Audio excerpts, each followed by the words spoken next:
Hello friends, মোদকস কিচেনে আপনাদের সবাইকে স্বাগতম। তো বন্ধুরা, আমি আজকে নিয়ে চলে এসেছি নিরামিষ দিনের জন্য পনির বাটার মশলা, দারুণ টেস্টের। তো এত সুন্দর একটা রেসিপি দেখার জন্য আপনাদেরকে পুরো ভিডিওটা স্কিপ না করে দেখতে হবে। আশা করছি আপনাদের খুব ভালো লাগবে।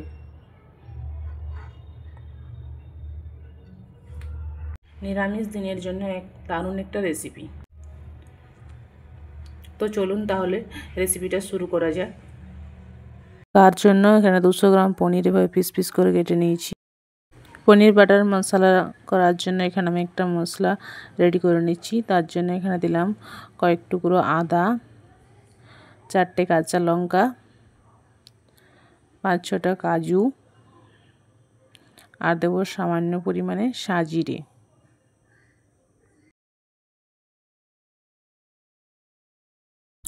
আর দেবো 2 টুকরো পনির।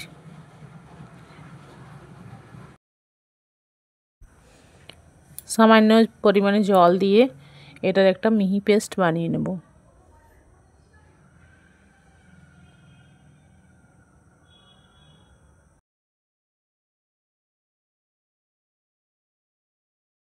তো বন্ধুরা দেখুন, মশলাটার একটা মিহি পেস্ট আমি বানিয়ে নিয়ে চলে এসেছি। তো বন্ধুরা, গ্যাসের মধ্যে আমি একটা প্যান বসিয়ে দিয়েছি।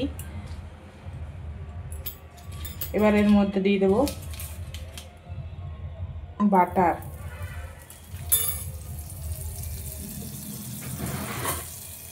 বাটার দিয়ে পনিরগুলো ভেজে নেব।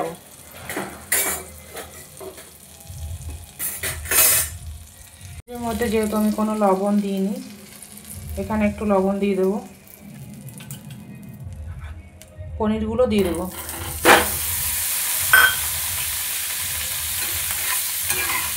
দিয়ে ভেজে নেব।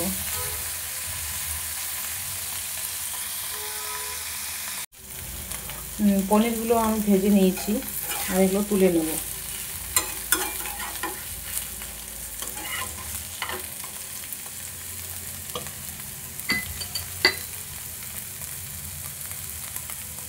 এবার এগুলো তুলে এই দুধের মধ্যে দিয়ে দেবো, গরম দুধের মধ্যে। দুধটা গরম আছে পুরো, তা পনিরগুলো নরম থাকবে। আর এই দুধটা আমি পরে ব্যবহার করব। তো বন্ধুরা, আমি সব পনিরগুলো দুধের মধ্যে দিয়ে দিয়েছি, গরম দুধের মধ্যে। এবারে প্যানের মধ্যে আরও একটু বাটার দিয়ে দেবো।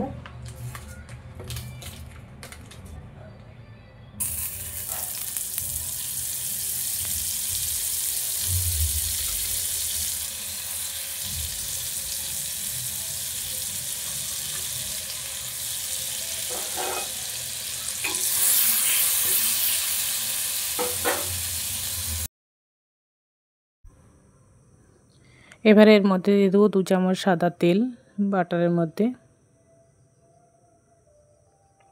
আর দেবো 2টো তেজপাতা,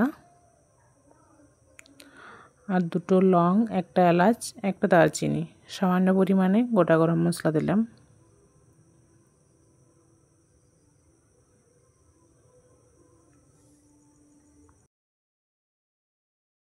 সামান্য পরিমাণে গোটা জিরে। ফোড়ন থেকে সুন্দর গন্ধ এলে বেটে রাখা মশলাটা দিয়ে দেবো।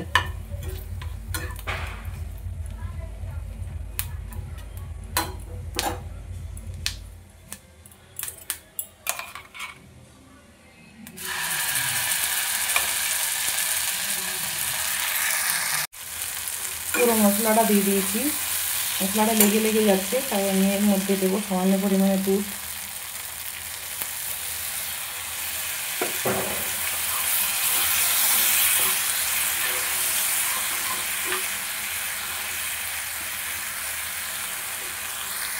দিয়ে দেবো কাশ্মীরি লঙ্কা গুঁড়ো।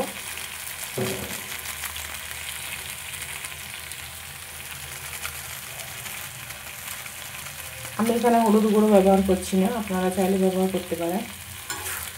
আর দুধের পরিবর্তে আপনারা জল দিয়েও এটা বানাতে পারেন, তবে দুধ দিয়ে বানালে বেশি টেস্ট হয়।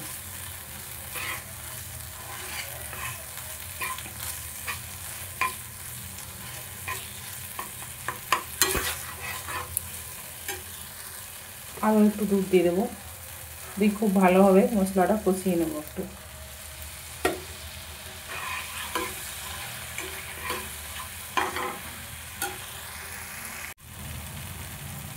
এর মধ্যে দিয়ে দেবো সামান্য পরিমাণে কসুরি মেথি। এটা আপনারা মশলাটা পেস্ট করার সময় দিতে পারেন।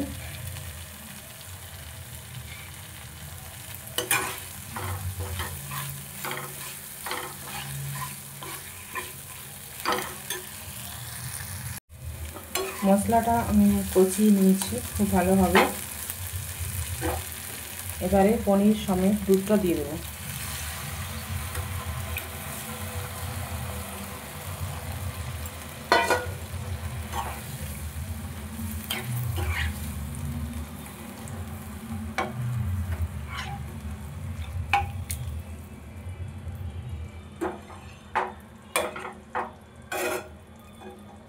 এর মধ্যে দিয়ে দেবো চিনি আর দেবো সামান্য পরিমাণে লবণ। লবণ দিয়ে যেহেতু আমি ভেজেছি, লবণটা চেক করে দিতে হবে। দিয়ে ভালোভাবে ফুটাবো। আঁচটা কমিয়ে কিছুক্ষণ হতে দেব, 5 মিনিটের মতো। তো বন্ধুরা, এটা আমি 5 মিনিট ফুটিয়ে নিয়েছি। এবার গ্যাসের ফ্লেমটা অফ করে দেবো।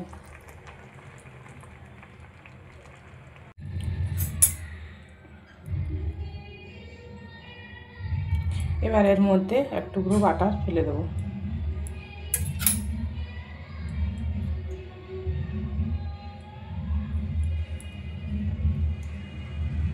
তো আমার পুরো পনির বাটার মশলা রেডি। তো আমার পনির বাটার মশলা পুরোপুরি রেডি। আমি একটা প্লেটে সার্ভ করে নিয়েছি। তো বন্ধুরা দেখুন কত সুন্দর দেখতে হয়েছে। দেখতে যেমন সুন্দর হয়েছে, খেতেও খুব টেস্টি হয়েছে। নিরামিষ দিনে এরকমভাবে একবার পনির বাটার মশলা আপনারা বানিয়ে দেখবেন, অসাধারণ লাগে খেতে। আর রেসিপিটি যদি আপনাদের ভালো লেগে থাকে, please like, share and subscribe করে পাশে থাকার অনুরোধ রইল।